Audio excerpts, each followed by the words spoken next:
Well, hello, everybody. Welcome to Bayou Bets. It is Monday. It is October 30th, 2023. It is the day before Halloween, and we plan to give you all treats, no tricks, except maybe, I don't know, if Gabe comes on later, who knows? Maybe then you'll have a trick. All right, Spencer, what's going on this afternoon? What's up, Jim? It's ready to talk Saints, LSU. Got some big games this weekend, LSU, Alabama.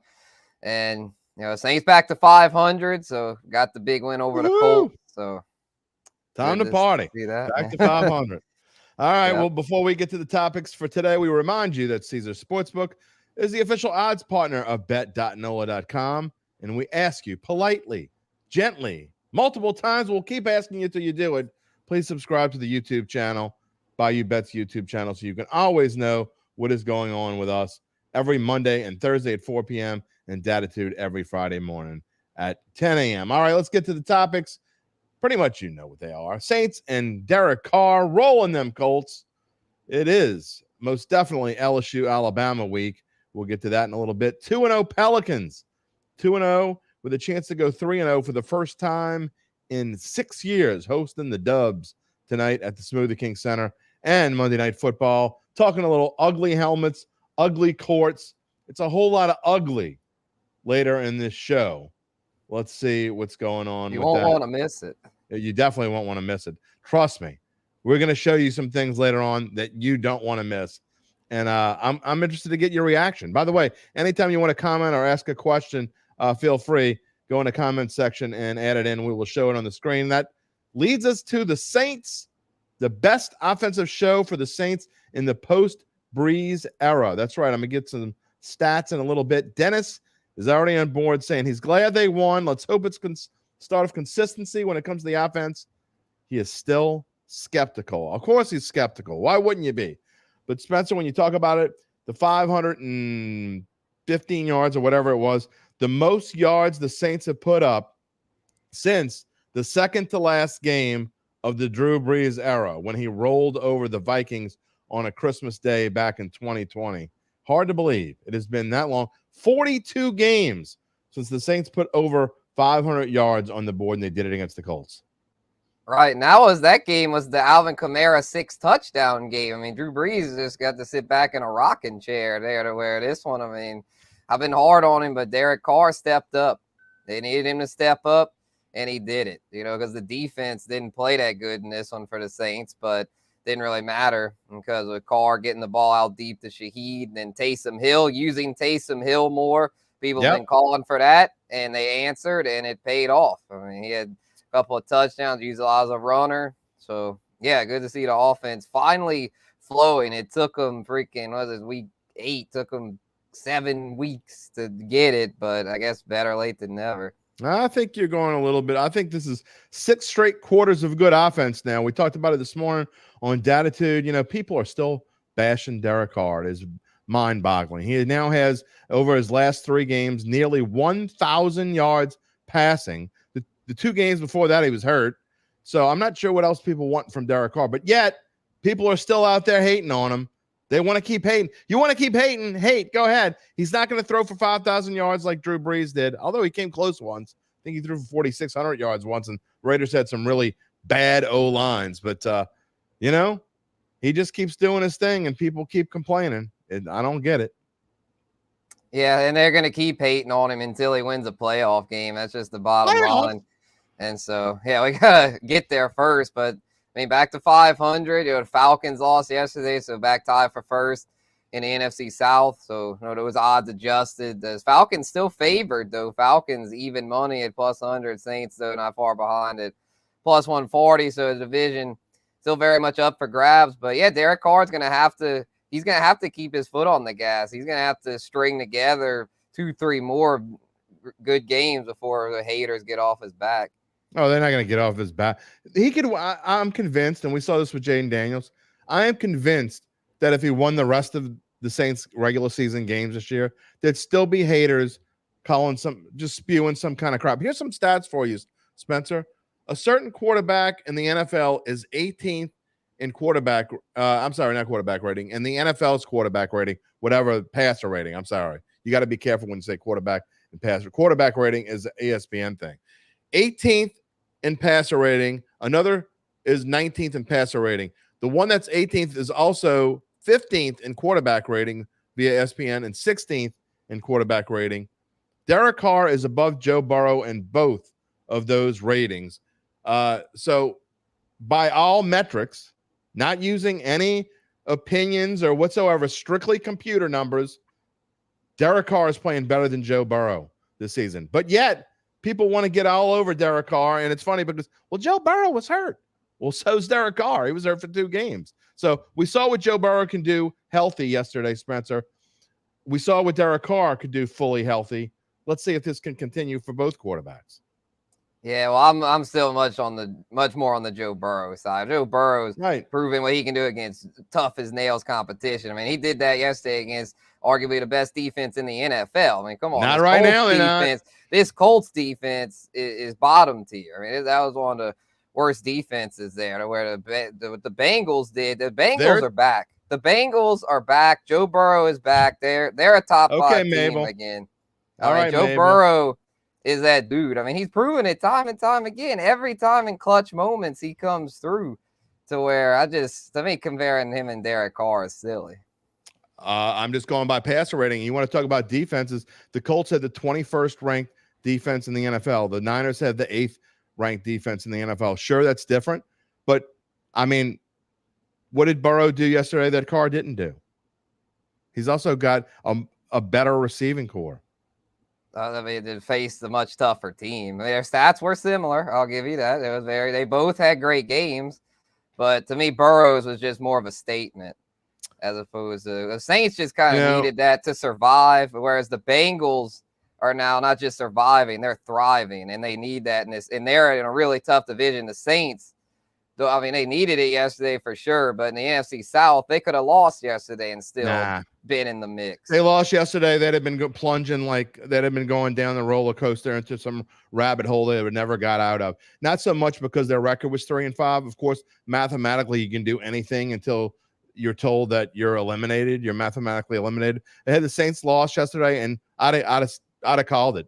I'd have said they're done because you cannot keep losing the teams you're supposed to beat, especially after the Saints. You can't lose 3 in a row. This team can't lose 3 in a row with this schedule. So had they lost yesterday, I would have wrote them off. But who knows? Who knows? We'll see the rest of the way. I want to talk about the odds for a minute. The Saints' odds to win the NFC South. Spencer, we talked about it last week. They were plus 200 to win the NFC South. They're down to plus 140 now. Their odds to win the Super Bowl have remained constant at plus 6,000. Gabe had said that they had briefly gone to plus 7,000. I didn't see that, but I'll take his word for it. But regardless, plus 6,000. We're not really advocating betting for that, but I think it's interesting. This plus 140. I said last week I thought the Saints were a great value at 2-1. I still think they're a value at 1.4-1, but not quite what you could have had them at last week. And I don't think you can wait anymore because Atlanta could start riding that train down to Nowhereville. They don't even know who their quarterback's going to be the rest of the way. Yeah, last week was the week to get the Saints if you were feeling them win the South. I'm still going with Atlanta because I still feel like their defense is solid enough to get them there, and their running game with Bijan. I think in the second half, Bijan Robinson really hits his stride. I know he hadn't been quite as good as us fantasy football players were hoping he'd be so far, but I think he's going to really get in a groove, and that Falcons offense will do enough. I mean, they're not this team. None of these teams are very good. I'm not saying the Falcons are a good football team. I would not waste a dime on any NFC South team to win the Super Bowl. You could give them all to me at 100-1. I wouldn't take any of them. See, that's where you're missing value. You can't blanketly say that. I mean, that's what Joe Blow, who watches football and gets up and goes to a party and comes home a couple hours later and turns the TV on to see what the scores are, says. If you want to make money, you can't say things like I would never bet a dime on so-and-so or whatever. You just can't say that, a blanket statement. And as far as the Falcons defense, I'm going to give you a little stat. Will Nevis threw for 4 touchdown passes. His first game ever in the NFL. You know how many 4 touchdown passes he had in SEC games in his college career? That would be goose egg, 0. And he did that against the Falcons defense that knew they needed to step up because, honestly, the offense really didn't need to do all that much if the defense is going to play decent. It wasn't even a Derrick Henry game. It was Will Levis. It was Will Levis finding DeAndre Hopkins and every other bad receiver that's on this football team. but yet he threw for 4 touchdown passes. So you can't tell me this Falcons defense is any good. I've lost whatever little respect I had for the Falcons defense. I have none now. So they didn't have film. Didn't have film on him. Didn't expect it to be Will Levis. Got to give Mike Vrabel a lot of credit. They really disguised it, thinking that it might be Malik Willis, and so that's one of those deals to where that if you don't have film on somebody, it can throw you off. I mean, there's a lot of times where a quarterback in their first game looks good because of that. So I'm not at all buying Will Levis being a thing. You're blaming no film on Will Levis, who I think there's a consensus between all of us here at the Bayou Bets crew. We've been talking about it for months. I don't think any of us. I don't think there's a single person on this staff that thinks Will Levis is a long-term NFL quarterback. You can tell me I'm wrong. Maybe you said it. I know Gabe and I don't think so. You can tell me if you think he is. And I'm not talking about one game. You tell me what you said before, because I'm pretty sure we're all on that train. Yeah. Yeah, so do I. But it was a fluke against a defense that's highly overrated. Nathaniel's jumping on the hating bandwagon. He only hates on losers. Won't hate on Carr if he's winning. They're 4-4. It's not a loser. It's 4-4 with this team. It's not losing. And you go back and you look at 2 of the games he lost. I'm not making excuses for this team, because this team is highly underachieved. I've said it a bunch of times. The O-line, the first 4 to 5 weeks of the season has been atrocious. They finally started to play better. Spencer, you mentioned it. And, one thing I definitely agree with you on is Trevor Penning's not in there, and it's making a big difference. Andrus Peat, you may hate Andrus Peat, but I thought he was okay at left tackle. He's not great, but compared to what this team has, to plug him in at left tackle and to show what Carr can do when he's healthy, and to have an offensive line that holds it up enough. He only got sacked once. It's about big difference when he has time to throw the ball. And yesterday, you don't complete deep passes to Rashid Shaheed if you don't have time to throw it. And he had time to throw yesterday. That was one of the big differences. Yeah, you might not like Andrus Peat, but you got to admit he's a hell of a lot better than Trevor Penning, who I am so glad that he is on the bench, that Dennis Allen just did away with this trial by fire crap and just, look, you're not performing, you're benched. He had absolutely. to. He was getting beat time after time after time. And at least with Andrus Peat, he's a veteran. He's not an all-pro, but he's someone that has experience and can at least tread water in that spot. And that's, with all the playmakers the Saints have, you just need about an average offensive line, especially if the defense can get back to what they've been doing. I know they had kind of an off day on Sunday, but with the way the offensive line was improved, it just goes to show that this team has the talent on paper to win football games. And I know I've been down on them, and you've been down on them, Jim. We both have, but we both have to admit that when things are going good, they've got the talent to win 9 games at least. There's no doubt about it. And the point is that we go through all this, and there's a couple comments I want to show, but I want to make this point first. Something kind of to what we've been talking about.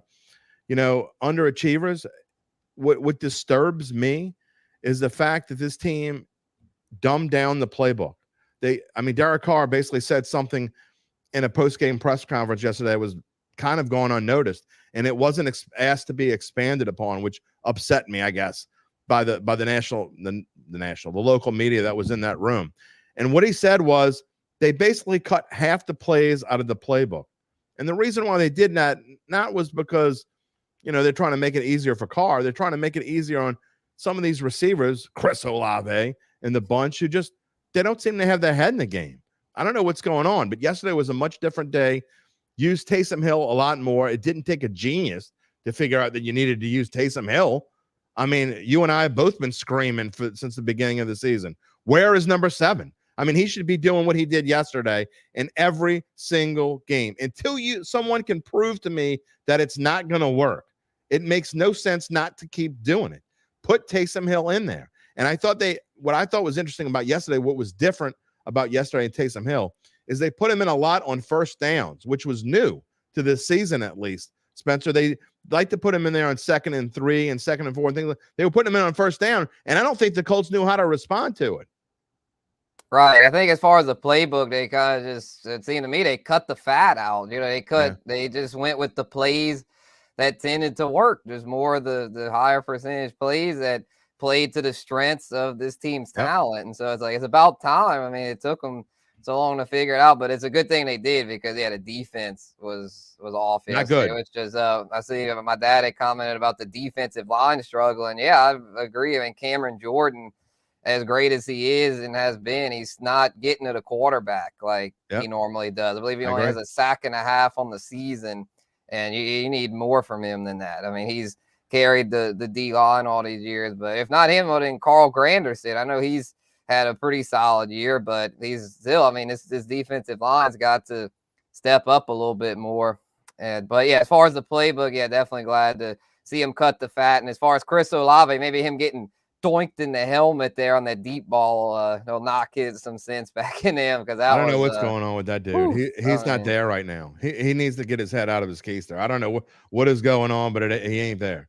There's some interesting comments here that I want to talk about, kind of going back to Penning. It's a wide range. A large trash can better lineman than Trevor Penning. Well, Trevor Penning's kind of been a large trash can, to be honest.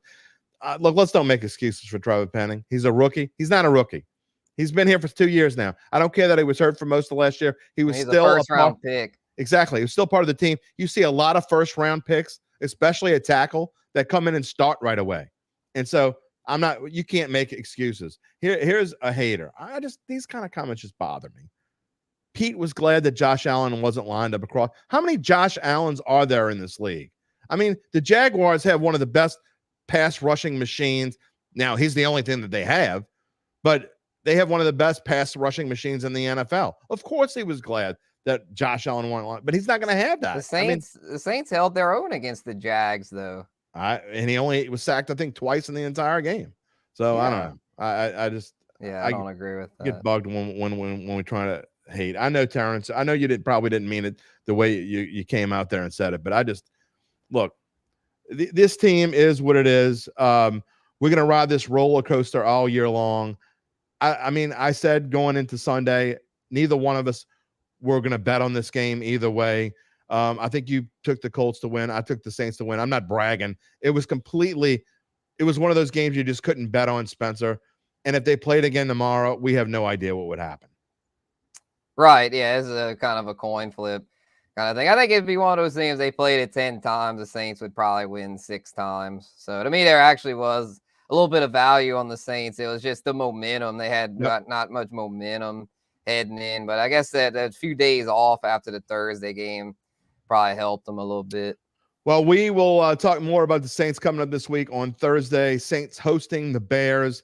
Don't know the status yet of Justin Fields. He has a dislocated thumb. I would guess that he's not going to play. I mean, you're probably not going to take a chance with your franchise at this point if you don't need to. And I mean, look, the coach already said it's going to be Tyson. Okay, did rookie. They? Yeah. Badgett, yeah. Badgett, yeah. And look, he played well in the first game, did not play well last night. He looked like a Division II rookie coming in last night. A feel-good story from 2 weeks ago. But look, this Bears team is just not good. It is what it is. They're up and down. They've had a couple decent games, and I'm glad for them they broke the schneid, but they're just not very good. They're going to be in the running to be up there at the top of the draft board again, and we'll see what happens as we go along. But the Saints are favored by 7. I'll have to go look back and see the last time the Saints were favored by 7. It's been a while. They've been favored in a lot of games, but I don't remember them being favored by a touchdown. Maybe the Rams game last year. That might be the last time that they were favored by something like that, and the Rams didn't have all their players. So, again, we'll be talking more about that later in the week as we find out what's going on with injuries and such. There was a big flu bug or some kind of intestinal bug going through the Saints locker room. Didn't seem to affect them. They played well. Maybe that was part of the defensive problems. Who knows? Maybe we'll find out more. But whatever it is, they got to get the problems on defense fixed. And we'll talk more about their odds later in the week as well. Want to jump to LSU because LSU playing Alabama this week, Spencer. Both teams with a week off. We had some interesting talk in pre-production about this game, and this line has been dropping like a stone. It started at 5.5. When Caesars released it last week, it was 4.5. Now it's all the way down to 3, and it's not just like one of those -3s where you got to lay -120 to get LSU. No, it's a flat-out 3. It's -110 on both sides. Money is pouring in on the Tigers. When that happens early, that means people who know what they're talking about are betting on LSU. I find this game, I mean, even if I didn't care, one way or the other, I find this game highly intriguing. Yeah, for sure, for sure. I'm just surprised at all this money coming in on LSU. I just don't understand what the Sharps are seeing here. I mean, it's just I know their offense is great, but the defense stinks. I mean, every time they've had to face someone even just somewhat decent on offense. I mean, Ole Miss, Mizzou, forget Florida State. I mean, they were just awful in all of those games. And I know Alabama's offense hadn't been its usual self, but Jalen Milroe can complete some deep bombs. I mean, they still have a fairly explosive offense to where with all these injuries on top of the fact that LSU's defense has been downright terrible this year, there is no way I could bet LSU to win this thing. And if you're only giving me 3 points, to me, there's just no value in that. I'll tell you why they're betting on LSU. And if you look at these numbers, you're comparing Ole Miss and Missouri's offense. And I know people are going to say that's crazy to say, but take the number and the crimson color off of their helmet and the crimson jerseys and take the A off of their logo, whatever. And they're just guys wearing regular jerseys. Look at these numbers. They don't compare to they're not as good as Ole Miss on offense. Not even close. They're not even close to as good as Missouri's offense. I mean, I can't believe I'm saying that, but Missouri's offense is much better than Alabama's offense. They're 10th in the SEC out of 14 teams in passing offense. And the LSU is up to now passing defense. They're 10th. So I get that the injuries and there are problems, but look, Brian Kelly is a good coach for a reason. And he is going to spy on Milroe, not allow him to get out of the pocket, or at least limit him. And they're going to play a cover too. And LSU's defensive backs, yeah, they're bad, but everywhere else, I think every other single position on this football team is better than Alabama. And there's a reason why I picked them back in August. And I still think they're better than Alabama. I think you're getting a gift at +3. I wouldn't bet it now because if I didn't bet it before, I just don't like to go out and not get a value I could have had before, so I probably won't play it. But I still think LSU is the better team, and I'd rather play the LSU money line. Wow. Okay. Yeah. I mean, there still could be. I think there'll be some money come in on Alabama. I think there's probably some sharps that kind of biding their time with that, and they're gonna get Alabama at this -3, and it'll probably. I think it'll close.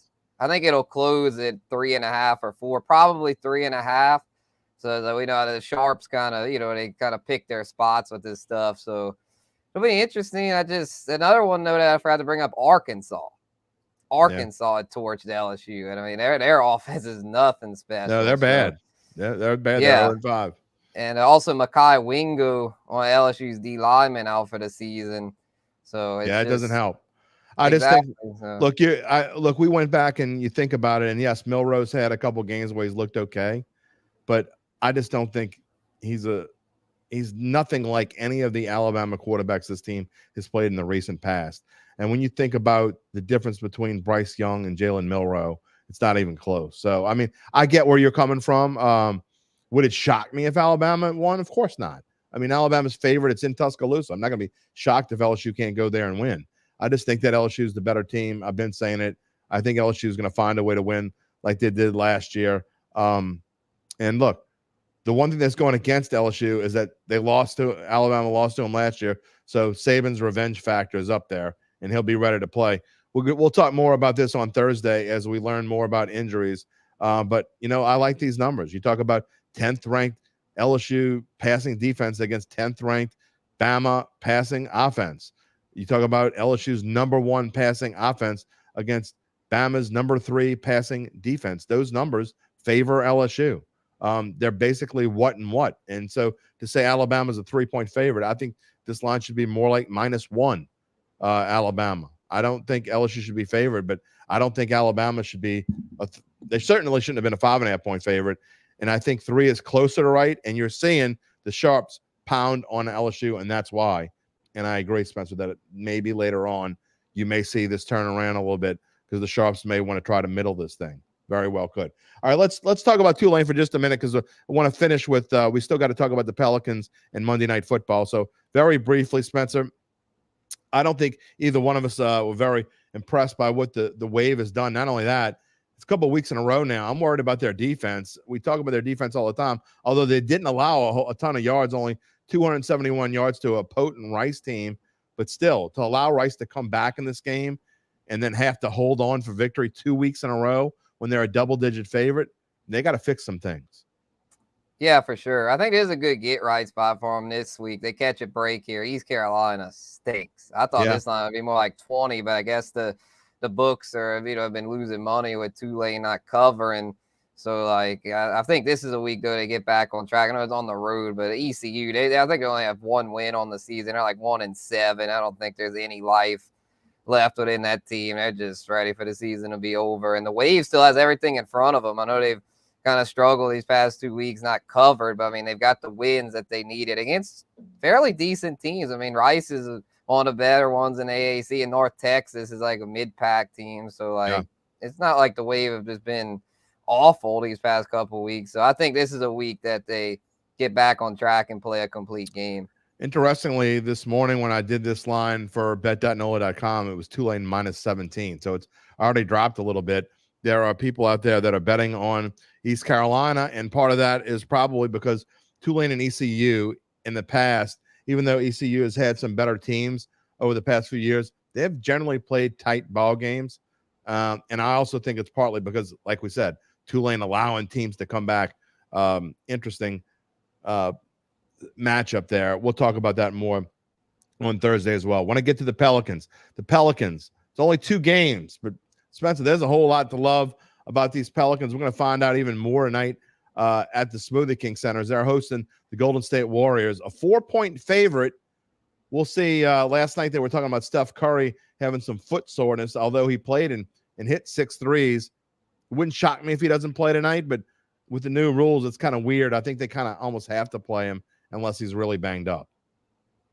Right. Yeah, I think they might find a way out of it because with his foot, they might plead to the league, oh, he's got a foot injury. Oh, and it's the Warriors, one of their darling franchises with Steve Kerr. So wouldn't shock me if Steph doesn't play, which is why I think the line is what it is. I think with a healthy Steph, it'd only be like Pels -1 or 2. So there could be, I don't know. There's no value in the Pels. I was saying there might be a little value in there, but I just don't like the Pels in this spot. You're coming off a 2-0 against a really experienced Warriors team that's now got Chris Paul, who we all know when he comes back to New Orleans, that gives him a little extra chip on his shoulder. So I don't like the Pels in this spot. Yeah, if I had to play this, I'd probably take the points with Golden State. You're also talking about a team in the Warriors that are playing a back-to-back on the road. That's not easy to do no matter who you are. So probably more of a stay away. But I think the way the Pelicans have played, I think we're both on the same train of we're not playing it, but if we had to play it, you would take the Warriors. I would probably take the Pelicans, but maybe for a root beer or something. The one thing I find interesting on this page here is last week when we did this futures list, the Pelicans were plus 5,000 to win the NBA title and plus 2,500 to win the West. That's already been cut after just 2 victories, Spencer. Again, I don't think they're not value plays, but it's interesting how much they've dropped. And then to make the playoffs, that dropped from -160 to -200, and to miss the playoffs, I believe was even money, or it was like maybe plus 120-ish or something like that. Both of those numbers have changed as well. Yeah, I hate to say it from the Pels perspective, but to me, missed the playoffs now is a value at plus 160. I agree. Because of the fact that Zion's so injury prone and B.I. missed a bunch of time last year. Where one of them's going to get hurt eventually, I would think. Just going off of the trends. Maybe they'll shock the world and stay healthy, in which case maybe to win the West could be a value. At 20-1, I probably wouldn't play it, but if you're just looking for a long shot future, it's intriguing. If you're convinced that they'll stay healthy, but you just keep getting burned by someone year after year, like with Zion. I just don't have the faith to lay any money on their futures because they're just too dependent on one individual that's shown time and time again that he's either hurt or just not having his head in it. I just can't bet on. You're not buying it yet, huh? Right. It's only 2 games. Come on. Yeah. All right. I agree with you. And we've seen him get hurt in January and disappear for the rest of the season. And we've seen him limp into a season. But look, they changed a lot of things this year in the offseason. I will give the Pelicans credit for this. They weren't putting up with this anymore. So they changed assistant coaches. They changed their training staff. Zion's working with different people. And anything that doesn't mean that it's 100% going to work. but I do like what I've seen so far, and I like his attitude so far. He seems to have a different attitude coming into this season. He seems to be more focused. He definitely seems to be in better shape. So that's impressive. We'll see how it goes. Talk to me again in a couple weeks. Before we move on and get to the Monday night preview, we told you we had some ugly things to show you. One of them is related to the Pelicans. All right, look, they have this in-season tournament thing. I don't know if you've heard about this or not. A lot of you may not have heard about it. When is this thing, by the way, the in-season tournament? Do you remember Next month. Next month. The middle of November. And then the end of it, I think, is in December. Okay, well, I'm glad they're doing this during football season, so I really don't give a hoot. Okay, because I wouldn't have gave a hoot anyway, and now I really don't. But if you expect me to watch something on these floors that they're playing on, we've got pictures of, and you can find it pretty easily. So if you want to see the other teams' floors when we're done with this, you're more than welcome, obviously, to go search Google, go search Twitter, whatever you want to search. You can find it easily. But here's what the Pelicans' floor is going to look like. The court is going to look like when they play this in-season tournament. Oh, man, what the hell is that, Spencer? Woo. Looks like somebody threw up on the smoothie. They had a bad smoothie. That lime green. Oh, man. Well, what is that thing in the lane? What are they playing? Like international, like baby? It looks like one of those courts, you go in an elementary school and they got a gym, a stage. It's all in one. I mean, that kind of looks what that lane looks like. I don't know what the hell's going on there. Yeah, it's I don't know. The people designing this may have Zoe says Zoe says the purple is Grimace's blood. And then the green is just his puke, I guess. And then the lane there, that's just El Ray says they got the baby cakes designer. Whew. The old baby. Yeah, and then they Christian, shout out to Pels beat writer Christian Clark. He is joking on Twitter how they should bring back the original Pierre the Pelican mascot for these in-season tournament games to make it to really play into the full that's scary effect. Because I don't know what that is. I mean, the purple's one thing, but that lime green, like, come on, man, that's just make it more the shade of the Mardi Gras green. That lime green, that's just. You know what else I didn't notice until just now? Cringe. Is that the NBA trophy without the basketball on it? That's behind. That's the tournament trophy. That's the trophy you get for winning this grand in-season tournaments that Zoe everyone is going to be watching because this is going to get people to stop watching football. Yeah, right. Good luck with that. Zoe wants to know, why does Pierre the Pelican look like a Scooby-Doo villain? He's just the original one. He looked like the killer. He just looked like a cold-blooded killer.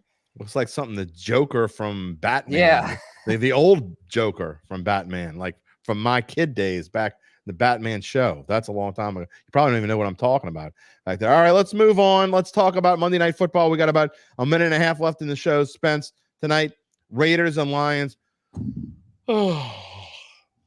Sorry. Yeah, another Monday night snooze fest. Man, seems like Monday Night Football. It's like 1 out of every 4 games are good. It's like sometimes it's like, wow, I got a great Monday night game, and most of the time, it's just it's bad. It's just a snooze fest. It was always, until recently, Monday Night Football used to be important. Now it's like whoever. I mean, who cares who's on there? Why do they keep putting the freaking Raiders in prime time? It's like the third time this year. And the Bears. We knew going in that they'd suck. Like everyone knew the Raiders are gonna suck this year. I mean, it's embarrassing on the NFL's part. But as far as this one, though, I like the Lions here. I feel like now you're getting them at a value. They were 8.5.